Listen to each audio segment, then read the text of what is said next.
ஒரு ஸ்டூடெண்ட் கேட்டிருக்காரு, அண்ணா ரீஅலாட்மெண்ட் ஆகலைன்னா ஃபஸ்ட்டு கிடைச்ச காலேஜ் எடுத்துக்க முடியுமாண்ணான்னு கேட்டிருக்காரு.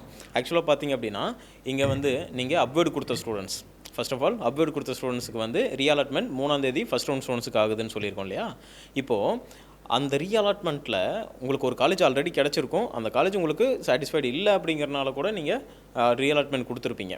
இது ஃபஸ்ட் ரவுண்ட் ஸ்டூடெண்ட்ஸுக்கும் இதுதான், second round, third round 3 round ஸ்டூடெண்ட்ஸ்க்கும் இதுதான் அப்ளிகபிள். ஓகேங்களா? நல்லா மைண்டில் வச்சுக்கோங்க.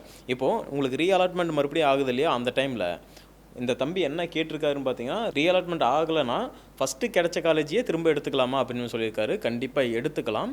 இதில் இன்னொரு விஷயம், நீங்கள் அக்செப்ட் அண்ட் அப்வேர்டு கொடுத்த ஸ்டூடெண்ட்டாக இருந்தாலும் சரி, இல்லை டிக்ளைன் டு அப்வேர்டு கொடுத்த ஸ்டூடெண்ட்டாக இருந்தீங்கன்னா உங்களுக்கு வந்து இந்த ப்ராசஸ் வரும் ரீஅலாட்மெண்ட்டு.